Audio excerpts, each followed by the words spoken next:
Brought to you by Khata Book. इसका technology का लफ्ज तो कम नहीं हो सकता है, लेकिन क्यूआर का हिसाब सिंपल हो सकता है। क्या? कैसे? खाता बुक क्यूआर से मैन, ये सब ऐप से पेमेंट एक्सेप्ट करता है और फुल हिसाब को एक जगह दिखाता है। अरे हिसाब सिंपल हो गया। खाता बुक बिजनेस हुआ इजी मैन।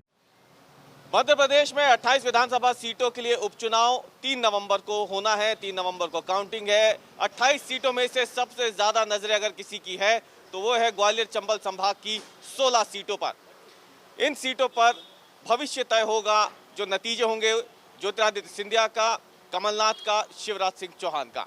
आखिरकार इन उपचुनावों के जो नतीजे हैं वो इन तीनों सियासी दिग्गजों के भविष्य को काफ़ी हद तक तय कर देंगे। लेकिन हम इस वक्त जिस जगह पे मौजूद है उसका सियासत से तो लेना देना नहीं, लेकिन इतिहास से काफ़ी कुछ लेना देना है। इतिहास और सियासत की इसी जुगलबंदी को हम दिखाने के लिए पहुंचे हैं। ग्वालियर की मशहूर बहादुरा के जो लड्डू हैं, बहादुरा स्वीट्स, वहां पर हम पहुंचे हैं। ये कोई मामूली दुकान नहीं बल्कि वो दुकान है जहां से पूर्व प्रधानमंत्री अटल बिहारी वाजपेयी का नाम शुरू से जुड़ा हुआ है। यहाँ वो आते थे और कभी भी वो जहाँ कहीं भी हो देश में, यहाँ के लड्डू वो कभी खाना नहीं भूलते थे। अगर जब वो बीमार भी थे तो यहाँ से लड्डू उनके लिए दिल्ली जाया करते थे, और जब वो ग्वालियर आते थे तो यहाँ पे उनका आना होता ही था। विकास शर्मा हमारे साथ मौजूद है, इस दुकान के मालिक है। पहले हम इनसे बात करेंगे दुकान के बारे में, लड्डुओं की खासियत के बारे में, और उसके बाद ये जो तमाम लोग यहाँ मौजूद हैं जो फिलहाल स्वाद ले रहे हैं बहादुरा स्वीट्स के इन लड्डुओं का, मशहूर लड्डुओं का, उनसे भी हम बात करेंगे। चुनावी चर्चा करेंगे कि आखिरकार ये जो मिठास इनके मुंह में इस वक्त इस लड्डू के खाने के बाद घुल रही है, राजनीति में वो मिठास कहाँ गायब हो गई, वो भी हम तमाम बातें करेंगे। विकास जी, सबसे पहले तो ये जानेंगे क्या खास बात रहती है इन लड्डुओं में कि अटल बिहारी वाजपेयी से लेकर के तमाम बड़े लोग जो हैं वो इन लड्डुओं के दीवाने हैं। सर मैं थोड़ा सा मास्क उतारूंगा। एक्चुअली में दुकान अपने 90 साल से ऊपर हो गए हैं इसको, और सिंपल बनता है और घी का बनता है, और अपना ये हार्ड को भी यूज होता है इसमें। अच्छा, ये जो है आपका ये इसी में बनता है, ये जो गर्म है, मतलब कहीं पे भी गैस वगैरह का गैस का इस्तेमाल नहीं होता, और 90 साल पुरानी है, शुद्धता के साथ अपन इसको बनाना पसंद करते हैं। अटल जी का नाम तो बहादुरा के लड्डुओं के साथ हमेशा के लिए जुड़ चुका है। ग्वालियर का क्या शान थी। कैसे उनको यहाँ के लड्डुओं का पहला स्वाद मिला था, कब वो आते थे, क्या आपको अनुभव है पुराने, उनकी क्या यादें हैं? नहीं, वो पिताजी के अच्छे मित्रों में से थे। जब विपक्ष के नेता बनने से पहले वो काफ़ी ग्वालियर आया करते थे। ग्वालियर में उनकी दुकान पे काफ़ी, विपक्ष के नेता बनने के बाद वो अपने अनूप जी जो भांजे हैं, उनके जो मंत्री रहे हैं, सांसद भी रहे हैं, उनके द्वारा दिल्ली पहुंचा करते थे। क्या कहते थे, कितने लड्डू खा जाते थे अटल जी एक बार? अरे सर, खाने के बहुत शौकीन, उनका तो पूरा ग्रुप ही शौकीन था। तो वो आने कोई गिनती वाले नहीं कि आओ पंडित जी आओ, आने दो आने दो। ये देखिए घी भी गर्म हो, आप देख सकते हैं। जो घी जो बनता है वो यहाँ पे पहले गर्म करते हैं और इसके बाद यहीं पे इन लड्डुओं को बनाया जाता है। उसी घी में फिर जो है बूंदी मिलाई जाती है घी डालने के बाद, और फिर उसको बनाने का काम शुरू होता है। ये बहादुरा के लड्डुओं की आपने खासियत देखी, कैसे बनते हैं ये सुना, लेकिन अब हम आपको बताएंगे कि आखिरकार इन बहादुरा के लड्डू जो खाते हैं लोग, उसके बाद इसका राजनीति से क्या वास्ता पड़ता है। तो क्योंकि हम ग्वालियर में हैं तो ग्वालियर चंबल संभाग की 16 सीटों के साथ साथ हम सबसे पहले बात करेंगे ग्वालियर की। ग्वालियर जिला जो है उसमें कुल 3 सीटें जो हैं इस बार विधानसभा उपचुनाव में जा रही है, ग्वालियर, ग्वालियरपुर और डबरा। क्या लगता है आपको तीनों सीटों में से अगर हम देखें ये जो गद्दारी, बिकाऊ आइटम, भूखा नंगा, बयान पे शुरू करते हैं, मुद्दे हावी है या बयान? मुद्दे हावी हैं। इस समय जनता के दिमाग में मूल मुद्दा है उनके वोट को जो बेचा है, और इस कोरोना काल में इस समय जो चुनाव हो रहा है ये जनता के लिए सबसे ज़्यादा मुद्दे वाला विषय है कि जनमत का अपमान, 5 साल के लिए चुनी हुई सरकार को बीच में गिरा देना और उपचुनाव करा देना। आपको लगता है ये मुद्दा रहेगा पक्का? आप लोगों के जहन में है? बिल्कुल बिल्कुल, जनता के बीच में यही मेन मुद्दा है कि जिस तरीके से इन लोगों ने जनमत का सौदा कर जो सरकार गिराई है और कोरोना काल में जनता को उस चुनाव में धकेला है, आप देखेंगे चुनाव परिणाम में भी वो चीज़ आपको देखने को मिलेगी। ये सारे के सारे जो बिकाऊ गद्दार विधायक तमाम मुद्दे जो हैं कहीं दिख तो रहे नहीं है, मुद्दों से ज़्यादा जो है यहाँ पे चर्चा हो रही है, बयानों की ज़्यादा बातचीत हो रही है। हाँ जी, आपने पीछे से आवाज़ दी है तो आप ही आगे आ जाइए। कहाँ पीछे छुपे हुए हैं, ये बताइए। बयान ज़्यादा हावी नहीं होते दिख रहे राजनीति? बिल्कुल बिल्कुल, क्योंकि हमने अभी तक किसी सभा में इलाके की बिजली, सड़क, पानी, यातायात, इंफ्रास्ट्रक्चर हमने तो कहीं नहीं सुना, हम तो एक ही बात सुन रहे हैं, वो आइटम है, वो भूखा नंगा है। आम जनता देख रही है कि केंद्र में, प्रदेश में जो भी सरकार हैं उनके हित का काम कर रही हैं, उल जुलूल बयान नहीं दे रही हैं। जो हतोत्साहित हो रहे हैं वो इस तरह कहीं आइटम दे, कहीं कुछ, कहीं कुछ, अदरवाइज। इमरती देवी ने भी तो कल बयान दिया है, परसों। देखो ऐसा कुछ नहीं, उसको बेचारी को सीधी सादी महिला है, उसको परेशान टॉर्चर किया जा रहा है, तो उसको निकल गया होगा उसके मुंह से कहीं। आप बताएं जी, क्या कहना है आपका? ये जो उपचुनाव होने जा रहे हैं, राजनीतिक मामला है। पहली बात तो यह राजनीति का स्तर इतना गिर चुका है इस वक्त में कि पार्टी से लोगों को मतलब है, लेकिन पार्टी से तभी मतलब होता है जब इंसान इलेक्शन में खड़ा हो रहा है। दूसरी बात, जनता की तरफ ध्यान पहली बात कोई नहीं दे रहा है। आज पार्टी का स्तर इतना गिर चुका है कई लोगों का कि एक महिला को आइटम कहा जा रहा है। ठीक है, महिला को आइटम कहा गया तो कहां मर गए वो भीम आर्मी वाले? तो कमलनाथ जो है मुख्यमंत्री, पूर्व मुख्यमंत्री, उनको तो इंदौर के सांसद ने कमलनाथ की जगह उनको कमरनाथ कह दिया। नहीं, स्तर तो गिर रहा है। आइटम ठीक है। शब्द है कि आप स्वयं बताइए, रखेल जैसे शब्दों का प्रयोग किया जा रहा है एक प्रत्याशी के द्वारा, ये कितना निंदनीय है, आप स्वयं सोचिए। किसानों पे आज 121 लोगों पर FIR दर्ज की गई, वो सिर्फ इसलिए क्योंकि वो अपनी धान के लिए सरकार से मांग कर रहे थे कि उनकी धान को उनका समर्थन मूल्य मिले। सिर्फ वो अपनी मांग के आधार पे आप 120 लोगों के खिलाफ FIR दर्ज करेंगे। ये अच्छी बात है कि कम से कम लोगों को मुद्दे तो याद आ रहे हैं। आप बताएं जी, इस विधानसभा उपचुनाव में कौन से मुद्दे हावी रहेंगे या फिर बयानबाजी ही चलती रहेगी? सबसे बड़ा मुद्दा रहेगा भ्रष्टाचार का। जो कांग्रेस के जो कमलनाथ जी हैं, जो 15 महीने भ्रष्टाचार ट्रांसफर की जो उद्योग की दुकान चलाई है, ये तो एक ऐसी बात हो गई ना। आपको क्या, आपके पास कुछ सबूत है या बस आप भी बयानों में आ गए? नहीं, बयान पे नहीं देखा है। यहाँ पे जो चले थे ट्रांसफर, जो उद्योग चलाए थे कांग्रेस ने, और जैसे आप एक दलित महिला को राजनीति, आप तो वही भाषा कह रहे हैं ना कि जो भारतीय जनता पार्टी कहती है। हम तो भाजपा की नहीं, हम तो आपसे एक दर्शक के तौर पे, एक मतदाता के नाते हम ये जानना चाहते हैं। आप बताएं, आप इस भीड़ से थोड़ा अलग भी दिख रहे हैं, क्या मुद्दे रहेंगे ग्वालियर में? भले ही वो ग्वालियर पूर्व हो, प्रद्युमन सिंह तोमर की सीट हो, मुन्ना लाल गोयल की सीट हो, या फिर इमरती देवी की सीट। इसमें ये है कि हालांकि चुनाव कोई भी जीते, हमें उससे कोई मतलब नहीं है, हम वोटर हैं तो उस हिसाब से वोट करेंगे। मगर ये सरकार जो भी चल रही है, दोनों ही सरकार हमारे लिए खराब है। क्योंकि जीतने के लिए तो सब आ जाते हैं, जब जीतना होता है तो पाँव छीते हैं, सारे काम करते हैं, उसके बाद में कोई पाँव छीता नहीं है। देखिए, आप लोगों से जब मैं ये चर्चा कर रहा हूँ तो इसी दौरान हम आपको ये भी बता दें कि जब हम इनसे ये चर्चा कर रहे हैं, इसी दौरान कांग्रेस के एक विधायक और हैं दमोह से, राहुल सिंह, उन्होंने भी विधायकी से इस्तीफा दे दिया है। यानी 25 विधायक पहले गए, आज एक और विधायक है जिन्होंने विधायकी से इस्तीफा दे दिया है। तो अब आप बताएं जी, आप बात कर रहे हैं जो अभी तक, आज एक और इस्तीफा हो गया, आप यहाँ खड़े होकर हमसे बात कर रहे हैं, अब इसे कैसे लेंगे? आपकी आखिरकार क्या अपने ही इस पार्टी को खत्म करने पर तुल गए हैं क्या? अभी तो बीजेपी अपने धनबल को और दिखाएगी। 35-35 करोड़ में बिकाऊ लालों को खरीदने की जो कोशिश है, 2-4 और रह गए होंगे, वो भी चले जाएं। आप ये मानकर चलिए, जनता इस समय जनमत और लोकतंत्र को बचाने के लिए सड़कों पर आ गई है। हमने देखा प्रद्युमन तोमर जो है वो पैर पड़ रहे थे। ये चुनाव हार चुके हैं। चुनाव की हताशा, 28 की 28 विधानसभा चुनाव पर कांग्रेस जीतेगी। वो विधायक मुझे टिकट दिया गया है, विधायकी नहीं छोड़ी है, कोई उन्होंने लोकतंत्र की हत्या नहीं की है। जितने भी गए हैं, जितना के भी है, उन्होंने लोकतंत्र की हत्या नहीं की है। इस्तीफा दे तो रहे हैं, क्यों दे रहे हैं? बेचा नहीं है। एक मिनट, मैं चाहूंगा यहाँ और भी लोग आए हुए हैं, यहाँ और भी लोग आए हुए हैं। हम अपनी हरकतों से उनको निराश ना करें। हम सिर्फ एक स्वस्थ बहस हम यहाँ पे करना चाहते हैं। हम वो से आपसे पूछ रहे हैं कि मुद्दा आखिरकार इन चुनावों में हट करके बयानबाजी पे क्यों आ गया? क्यों कोई नेता अपने मंच से यहाँ किए गए काम या फिर जो काम नहीं हुए उसकी बात क्यों नहीं करता? लोग भ्रष्टाचारों की बात कर रहे हैं, लोग भ्रष्टाचारों की बात कर रहे हैं। यहाँ पे ये नहीं दिख रहा कि सबसे बड़ा आर्थिक पैकेज का ऐलान किसने किया। 20 लाख करोड़ भाई साहब देश की अर्थव्यवस्था का 10% है। भाई साहब 5-5 हजार रुपए हर किसान के अकाउंट में आए हैं डायरेक्टली। ऐसे तो हमारे बीजेपी ने जो है मंच से विधानसभा के अंदर माना है कि 27 लाख किसानों का कर्जा माफ हुआ है। आप ऑन फ्लोर इस बात को मान रहे हैं कि 27 लाख किसानों का कर्जा माफ हुआ है। कमलनाथ जी लगातार कह रहे हैं कि अगर उनकी सरकार दोबारा बनती है तो तीसरे चरण का कर्जा माफ किया जाएगा। उन्होंने कहा कि जिस तरह से पंजाब में कानून बनाया गया है MSP को लेके, अगर कांग्रेस की सरकार बनती है तो वो कानून मध्य प्रदेश में भी लागू होगा। तो मुद्दों की बात तो वो सीधे सीधे हर मंच से अपनी किसी ना किसी बात को तरीके से कर रहे हैं। कर्जा माफ हो जाता है तो सिंधिया जी क्यों छोड़ के जाते हो?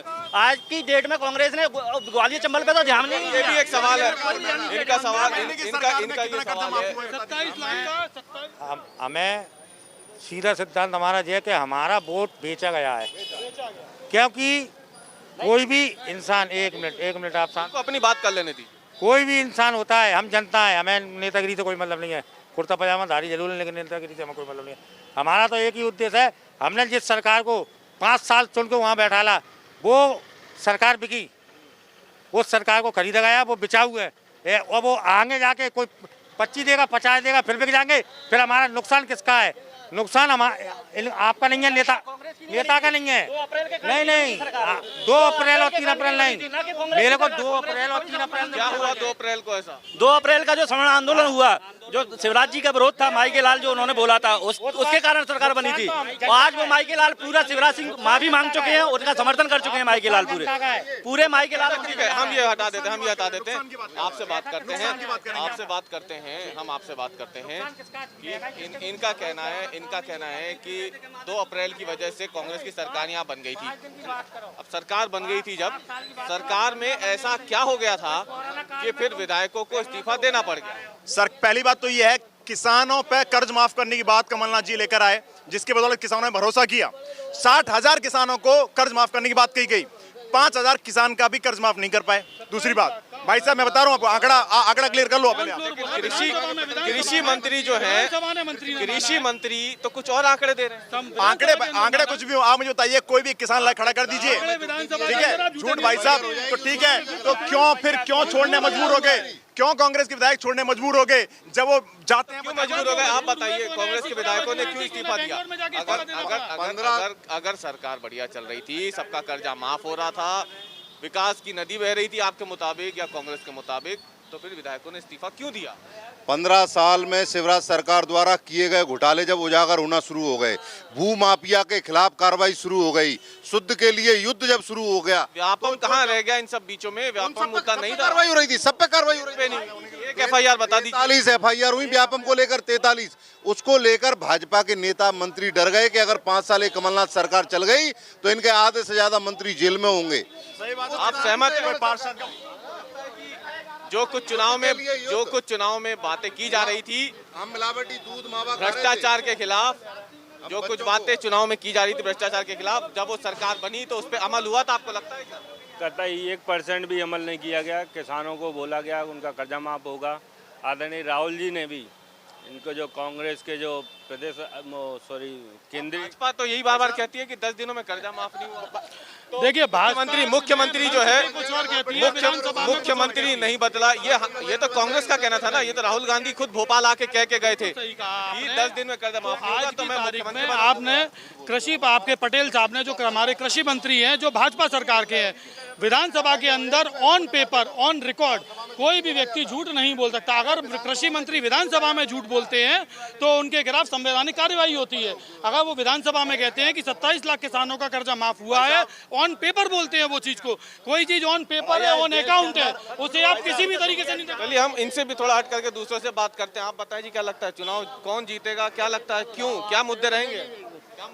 ऐसा है, आप मुझे बताइए, आप इन लोगों पे, इतने बड़े लोगों पे हम क्या भरोसा करें, जो उनके बाप दादाओं ने वहाँ से हटे नहीं और जो जाके नीचे हट रहे हैं पैसों के चक्कर में, इसका क्या भविष्य होगा? जैसे ज्योतिराज सिंधिया जी हैं अपने, अब उन पर क्या भरोसा करें? आप बताओ, उनको कोई कमी है, कोई पैसी है? और विकास की जगह विकास घट रहा है क्या?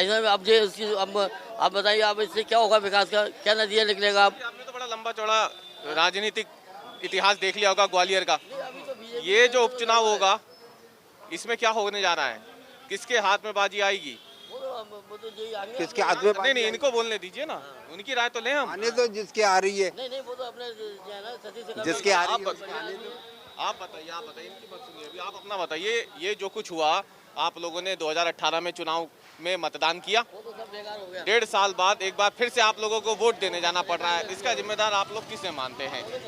उन विधायकों को जिन्होंने इस्तीफा दिया, दूसरी पार्टी ज्वाइन की, या फिर आपको लगता है कि हालात ऐसे कर दिए गए थे, सरकार ठीक काम नहीं कर रही थी इसलिए उन्होंने इस्तीफा दिया? आपको क्या लगता है? उनको तो आना ही नहीं चाहिए था भाई साहब, इनकी भी सुन लें, उनको तो आना ही नहीं, बोलने दीजिए उनको।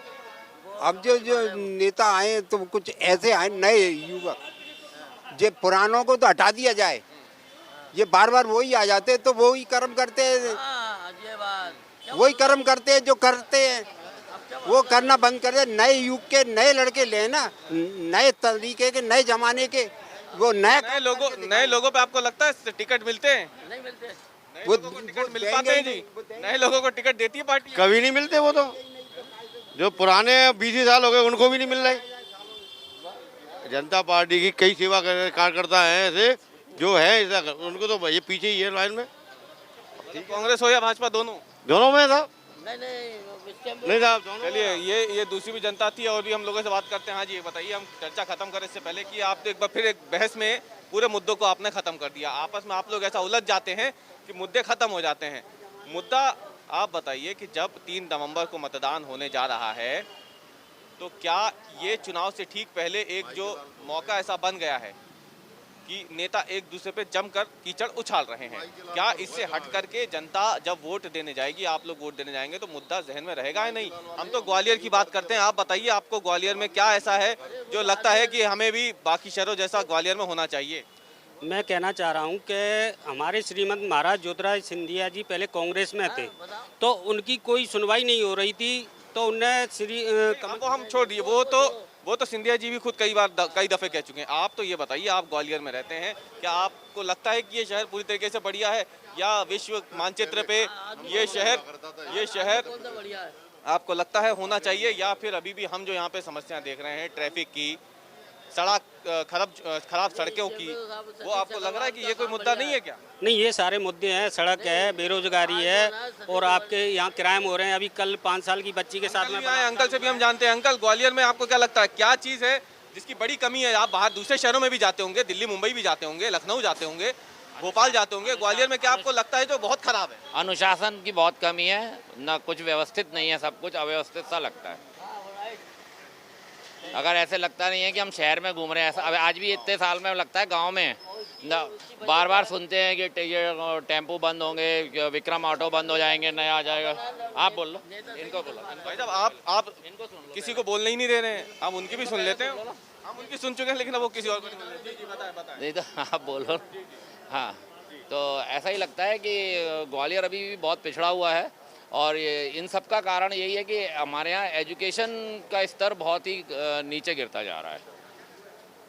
शासन आपको लगता है ठीक काम कर रहा है? ट्रैफिक सड़कों पे ठीक रहता है? वो तो मैंने पहले ही बोला कि बहुत ही ऐसे लगता है जैसे गांव में चल रहे हो, पर प्रशासन जैसी तो कोई है ही नहीं चीज़, गवर्नेंस तो है ही नहीं जैसे शहर में। ना पुलिस का कहीं आप देखिए, पुलिस कहीं काम करते हुए नहीं दिखेंगे। पुलिस चौकी पे खड़े हैं, जब चेकिंग होगी तो खड़े होंगे, नहीं तो कहीं मतलब ट्रैफिक कंट्रोल करना उनका काम नहीं है, सिर्फ चालान करना काम है।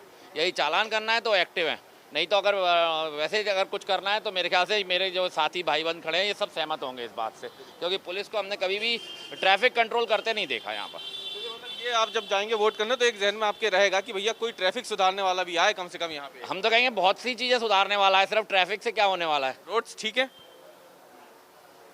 हाँ, काफ़ी हद तक ठीक है, रोड्स काफ़ी हद तक ठीक है। पर बिजली और पानी, रोड्स पर जो डिवाइडर्स अगर बनाए जाते हैं वो उसमें कोई दिमाग का एप्लीकेशन नहीं किया जाता। बिजली और पानी, बिजली पानी बेहतर है, बहुत बेहतर है पहले से। बिजली और पानी बेहतर है।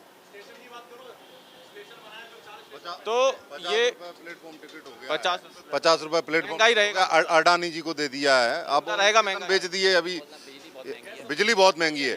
हम मध्य प्रदेश दूसरे प्रदेश को बिजली बेचता है और उसके बावजूद मध्य प्रदेश वासियों को बिजली महंगी। तो मैं कह रहा था कि ये सारे मुद्दे इस चुनाव में क्यों नहीं उठ रहे हैं? 100 रुपए 100 यूनिट बिजली का बिल मैं भी आपको बता दूं कि मैं भी 4-5 विधानसभाओं में गया, लेकिन कहीं पर भी किसी भी नेता ने कांग्रेस के सरकार से ये सवाल नहीं पूछा कि मध्य प्रदेश में आखिर इतनी महंगी बिजली क्यों है। जी आप बताएं, आप बताएं। ग्वालियर में वैसे अगर आप ये देखें तो मध्य प्रदेश जिस हिसाब से मध्य प्रदेश में दरें हैं, जैसे बिजली की, पेट्रोल का वैट टैक्स और रजिस्ट्रेशन गाड़ियों की, नई गाड़ियों का रजिस्ट्रेशन, इन सबको देखें तो ऐसा लगता है मध्य प्रदेश बहुत ही संपन्न राज्य है, क्योंकि यहाँ इन सब की दरें सबसे ज़्यादा हैं। बिजली ग्वालियर में 10 रुपये यूनिट पड़ती है करीब करीब, और ऐसे दिल्ली में जाइए तो 3.5 रुपये, 3.25 रुपये यूनिट पड़ती है। तो इससे तो सबके लिए कम करें और चोरी करने को बिल्कुल सख्ती करें, तो अपने आप ही सब लोगों में खुशहाली आएगी इसकी। और आज जो चोरी करता है आदमी वो बिल्कुल नहीं करेगा और सबको लोग बिल मिलने लगेंगे इनको बिल्कुल। तो ये एक ईमानदार यूपी में पेट्रोल हमारे यहाँ से 7 रुपये लीटर सस्ता है। अगर हम झांसी जाके भराते हैं तो वही हमें 81 रुपये पड़ता है, यहाँ 88 रुपये पड़ता है। ये भी एक स्थिति है मध्य प्रदेश में। पेट्रोल डीजल की कीमतों को लेकर के हमेशा से सवाल खड़े होते रहे, क्योंकि मध्य प्रदेश वो राज्य है जहाँ पे पेट्रोल और डीजल पे सबसे ज़्यादा वैट टैक्स जो है वो लगाया जाता है, और इसी वजह से मध्य प्रदेश में पेट्रोल डीजल की कीमतें बाकी राज्यों की तुलना में बेहद ज़्यादा है। लेकिन हम जिस जगह पे मौजूद थे, बहादुर स्वीट्स के ठीक सामने से, हमने एक ईमानदार छवि इस चुनाव की सामने रखने की कोशिश की है। कांग्रेस और भाजपा के लोग तो थे ही, लेकिन इसके साथ ही वो तमाम लोग जो इस दुकान पर मिठाई लेने आए थे, बहादुर के लड्डुओं का स्वाद लेने आए थे, हमने उनसे भी बात की, मुद्दों को जानने की कोशिश की। मुद्दे कई हैं, लेकिन विडंबना यही है कि हर चुनाव की तरह इस बार भी मुद्दों से कहीं ज़्यादा नेताओं के बयान हावी है।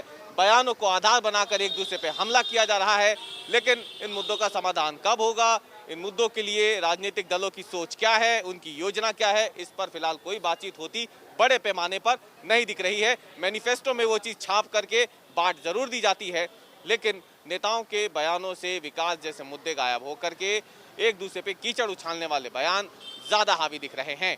फिलहाल ग्वालियर चंबल संभाग से ये 3 सीटों की जो हमने आपको चुनावी चर्चा दिखाई है वो ग्वालियर से, इसके बाद अगली किसी और जगह जाकर के हम लोगों की नब्ज टटोलने की कोशिश करेंगे। कैमरामैन इरशाद खान के साथ रवीश पाल सिंह, ग्वालियर।